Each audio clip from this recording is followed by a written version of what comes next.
The hardest thing about having so many footwear choices in the tennis space is it's something that's hard to cut through marketing and see exactly what shoe is best for your exact foot type, game style, and potential injury you might be bringing to the tennis court. So say you're someone that's a big server, maybe has some heel pain as well as a narrow foot, then trying to find a shoe that matches all those categories sometimes can be hard. That's why I make this video. In this video, you're gonna see the best shoe that, at least in my opinion, for each category, for every foot type, game style, body type, or chronic condition you might be bringing to the court. So if you're looking for a specific shoe for you, just go to each category that pertains to you. There's timestamps below, and then see which shoe shows up in all categories or most of them. It's just as easy as connecting the dots, like I like to say a lot. Remember, there will be links to shoes in the description below, and if you do need a companion to this, I do have the 2024 tennis guide. It is an actual Google sheet that is sortable by width, bounce height, length, breathability, all those different things, all those different tests that I do on these shoes that can be categorized to your individual needs. It's a really good companion to this guide, as well as something that I use on a daily, if not multiple times a day basis. All right. Let's get started with number one, as always, foot type. Now, starting off with the best tennis shoes for wide feet. Remember, when you're looking at a shoe for a wide foot, you got to look at number one, the width, but number two, the inflare of the shoe. What is the angle from the rear foot to the forefoot? Because it's a really steep inflare, right? It's going to start to bang against the sides of your wide foot. Doesn't matter how wide the forefoot is.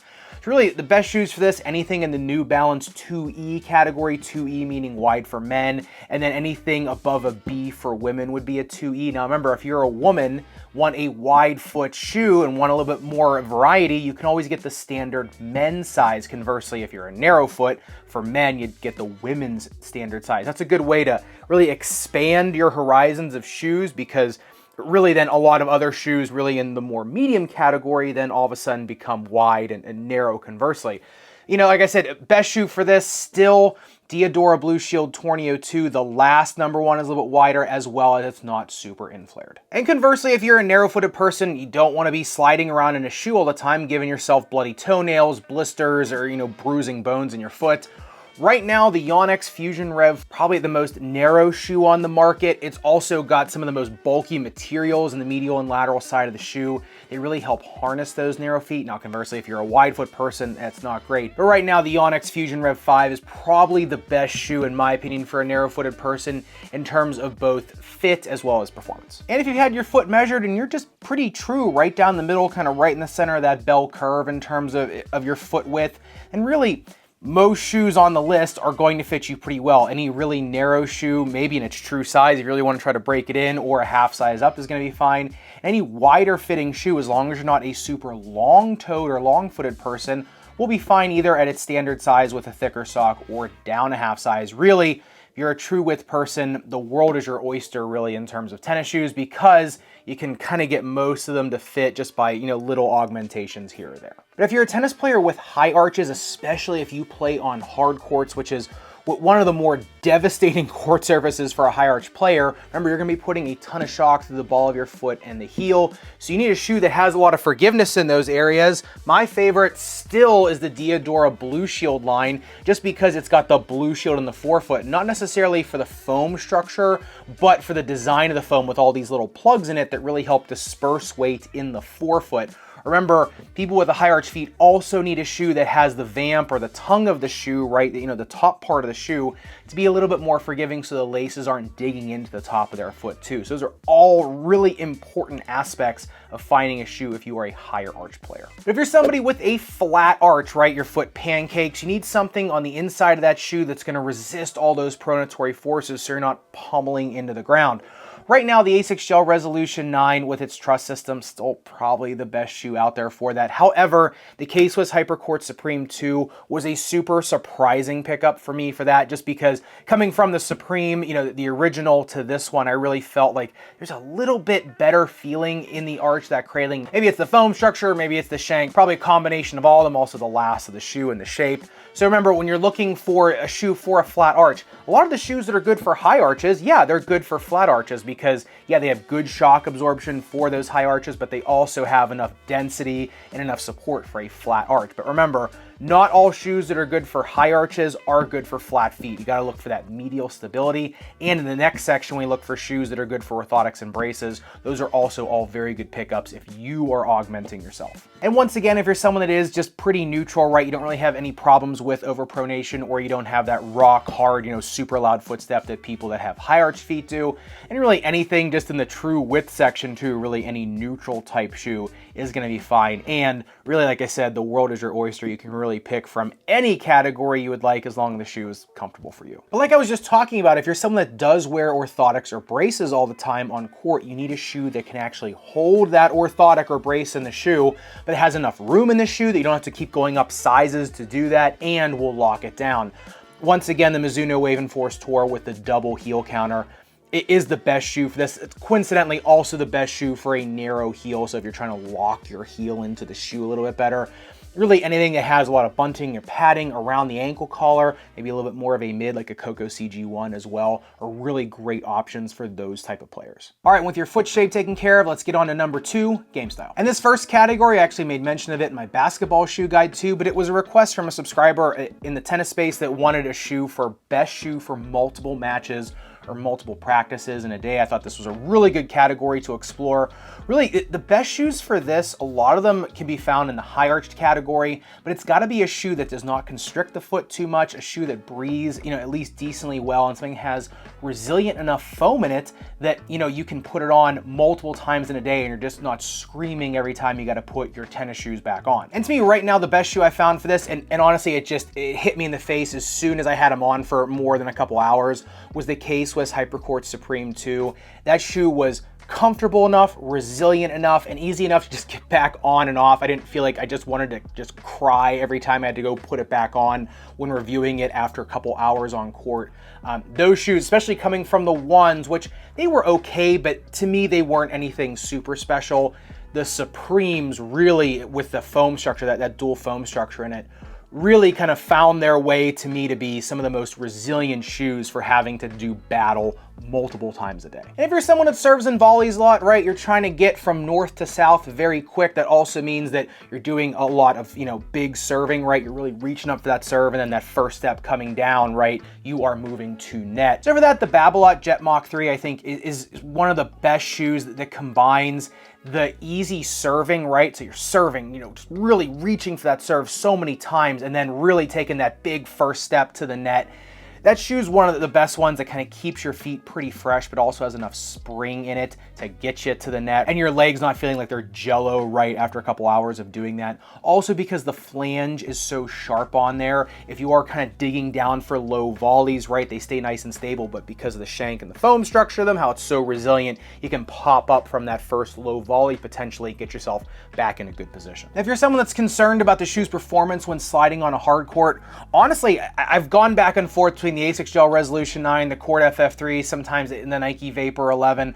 The Court FF3 is really kind of come back at least into favor for me in terms like the #1 shoe for this, just because I've found the flexibility in this shoe once it's broken in a little bit more to be so nice for that eversion action you're getting when you're really laying down the inside of your foot into a slide. Yeah, the Nike Vapor 11, Nike Vapor Pro 2 have the outsole tread that's designed for hardcore sliding and kind of the durability in the uppers with all that rubber, but they're just a little bit heavy, right? So you got to be able to put enough force into the shoe, right, to get anything back. Whereas the ASICS Court FF3, a little bit more flexible, a little bit more easy to get around, right? Just can contort a little bit easier. Your body, you can contort this shoe a lot easier to get in and out of weird positions when you are sliding. So yeah, I think in the last video, I put the ASICS Gel Resolution 9, but the more I've had the Court FF3 and the Gel Res 9 side by side together, once the FF3 was broken in, honestly, this was a little bit of a better experience, and honestly a little bit more of just a buttery experience in terms of those types of movements. And if you're someone's game that revolves around a big serve, whether that be a big serve and then,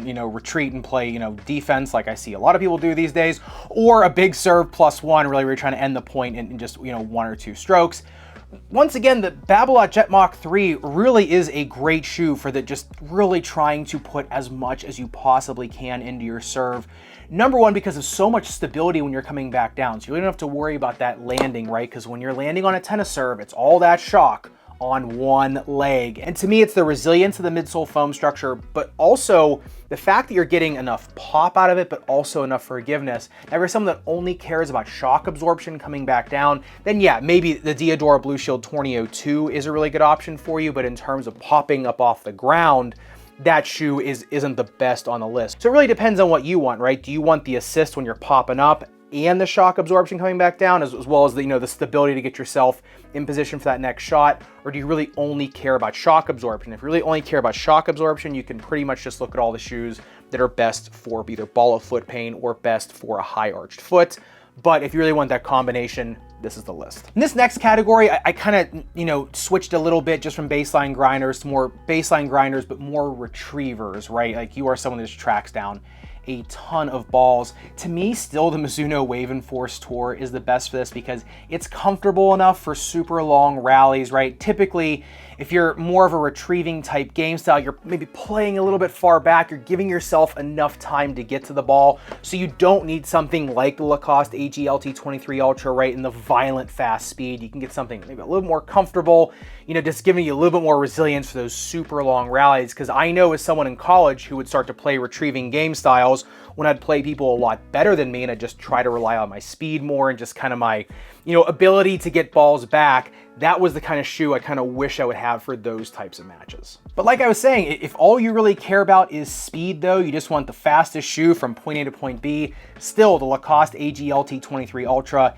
the shoe is an absolute breeze. That thing is a lightning bolt. I really have never experienced a shoe that had that much pop, especially for the structure of the inside of the shoe, right? It does not look like it's going to do much when you cut it open, but that shank in it is just so nice and sturdy, plus that foam, that laser foam, really is ridiculously resilient. It's ridiculously energy returning. So really for speed, the Asics Solution Speed FF32, super swift shoe. It's very speedy and unencumbering, but still I think for raw speed, the Lacoste AG-LT 23 Ultra, just by a little bit, I think just because of the foam structure in the shoe and how the shank works with that foam structure. And this next category used to be best shoes for an all-court game, but I really changed it to be more of best shoes for creativity, right? Being able to get yourself out of weird positions and make more interesting shots. To me right now, the Adidas Barricade 13, one of the best shoes for that because it puts you a little bit lower to the ground.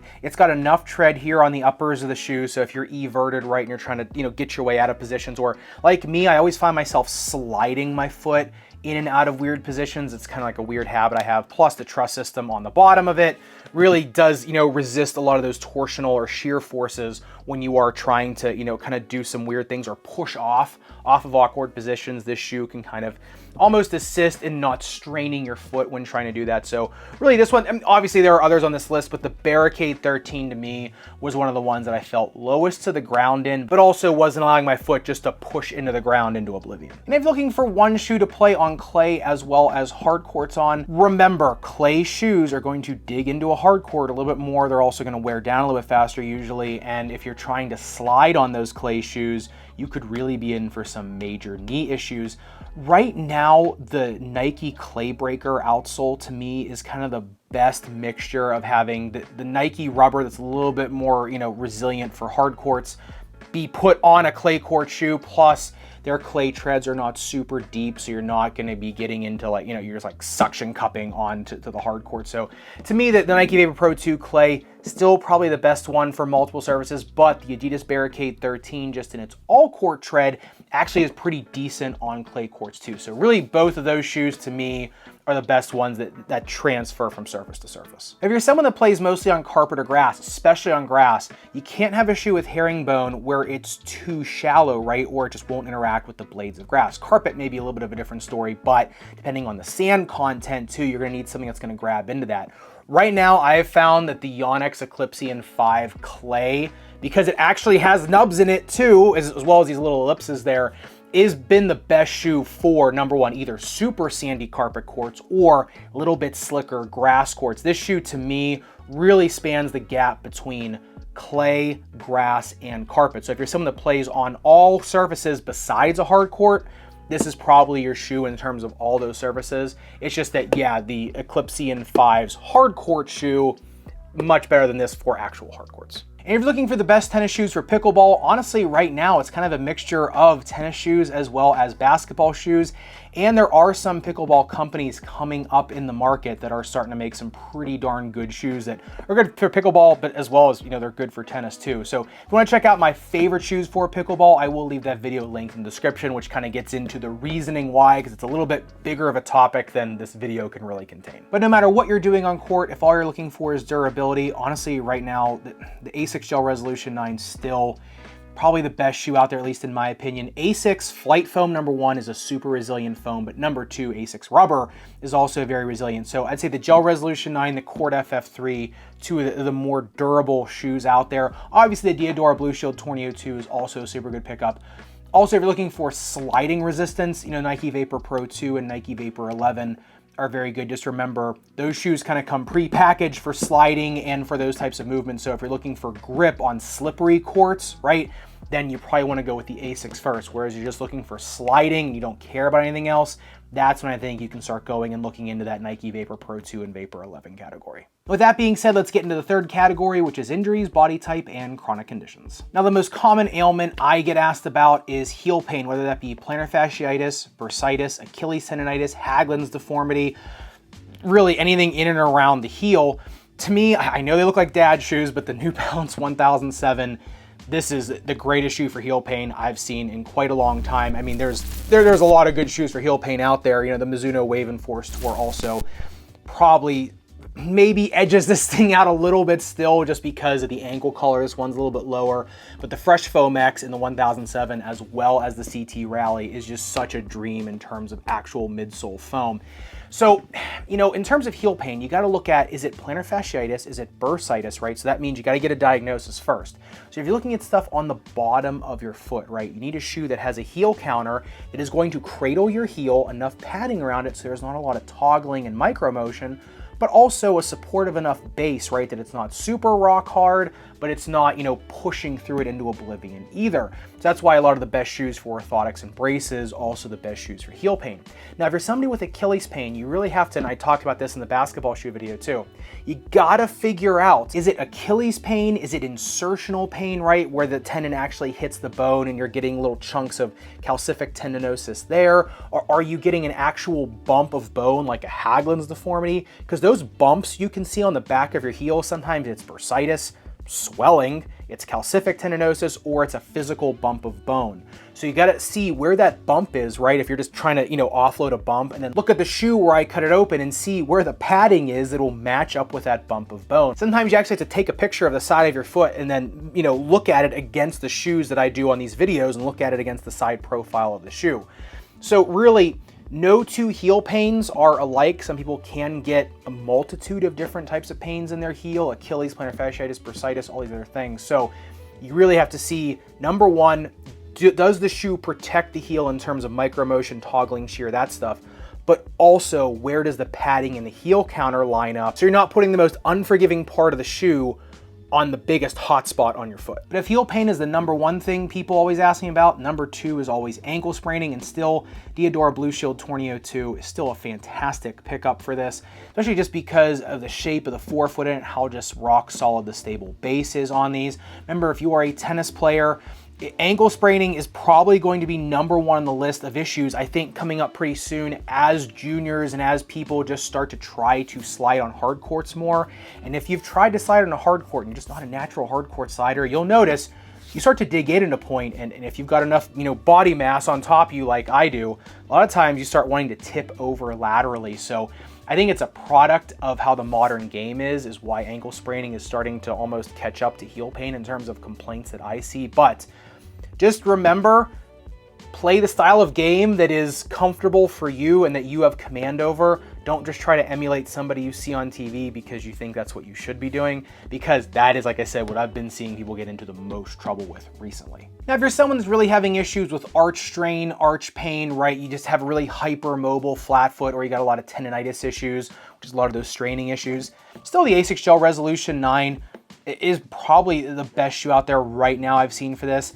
Any shoe, like I said, you can put an orthotic or a brace in though, is going to be good for that, because then you can augment to exactly what issues you're having, whether it be on the inside of your foot tendinitis, maybe the outside of your foot tendinitis, top of your foot, anything like that. And in terms of ball of foot pain, like I said, most of the shoes that are good for high arch feet are also good for ball of foot pain. The Diadora Blue Shield 2002 with all that blue shield in the forefoot just disperses, all those ball of foot stresses so well, whether that be metatarsalgia, previous stress fractures, neuromas, or even arthritis in the big toe joint or any other joints up there. Really, if you got ball of foot pain, that blue shield is nice enough to disperse those forces, and if you need something that's going to allow a little bit more gapping between your metatarsal heads for something like a neuroma, that's why the Tornios are also a nice pickup. And if you're somebody with shin splints, which I always say are some of the toughest things to deal with, I do think the Babolat Jet Mach 3 right now has that really nice combination of resisting pronatory forces, enough forgiveness in the foam, enough combination energy return as well as forgiveness and shock absorption. Now remember, shin splints can be caused by a couple different things. So like I say in a lot of my videos, the best shoe for shin splints is a good sports medicine physician in your area. And if you're someone that's just put a lot of miles on a lot of very unforgiving hard courts and you're starting to get some arthritic breakdown in your foot joints, best shoes for these, I know I sound like a broken record, but the Diadora Blue Shield 2002 still is a great pickup for these, as well as really Asics Gel Resolution 9 or Cord FF3 because of the larger stacks of flight foam in those shoes. Really, also anything that can really fit an orthotic and a brace is going to be really good for that, just because it kind of depends on the level of the arthritis, right? Is it the ankle that you need a brace for? Is it the foot that you need a little bit more of a bulky orthotic for? So really, that's going to be a combination of the shoes in this category, as well as your foot type, as well as any shoe that can fit in an orthotic or a brace. But speaking of, if you're trying to prevent that arthritis, right, and you're trying to prevent knee, hip, or back pain, or someone already suffers from knee, hip, or back pain, you need a shoe for shock absorption. Now, recently, New Balance Fresh Foam X has just been an absolute dream in the tennis as well as basketball and pickleball space. So really anything with Fresh Foam X in it, the New Balance CT Rally, the New Balance 1007, those are the shoes right now I found that have had the best shock absorption and the best insulating capabilities for really stopping that shock before it starts going up your leg. And so it's really no surprise that, the best shoe for heavier players, also something like the New Balance CT Rally. I think the CT Rally just gives a little bit of a better lockdown versus the 1007, whereas the 1007 might be a little bit more forgiving in the mid and forefoot for most people. So you just kind of got to see what you want more from each shoe. But in terms of lighter players, right now it's something like the Asics Solution Speed FF3, but also the Lacoste AGLT 23 Ultra are really good because the Lacoste ones, right, they're not super heavy, but they pack the punch of a lot of shoes that are good for heavier players. So if you want all the best trappings of a shoe for a lightweight player, but also that Lacoste AGLT 23 Ultra really still, like I said, just packs the biggest punch, especially for a shoe that's good for a lighter weight player. And if you're someone that's playing on very hot, humid days a lot of the year, you're someone that's maybe a huge sweater, remember the Head Sprint Pro does have that cage on the bottom of the shoe that does allow a lot of breathing. But really, in my reviews, just look for a shoe that has the best fog egress, right? Or something that allows a lot of heat to exchange with the shoe. Remember, the lighter the shoe is in the uppers in general, typically those uppers aren't going to hold on to a lot of heat or moisture, but you got to make sure that the uppers are still, holding your foot into the shoe well enough, because it doesn't matter if your shoe is breathing fine. If you're pummeling out of the shoe, it's not going to matter. All right, so that's it for this tennis shoe guide. If you have an idea for a category you would like to see in this guide, please leave it as a comment down below. I do look at them, and I do like to see what the community is wanting within these reviews. So let me know in the comments down below. And if you do want to see what shoes I think are the best right now, the shoes that have cut through this list, really become the top 5 shoes currently, make sure you click into this video up above and subscribe down below. Respect your rubber and foam. I'll see you somewhere in the Sneakerverse.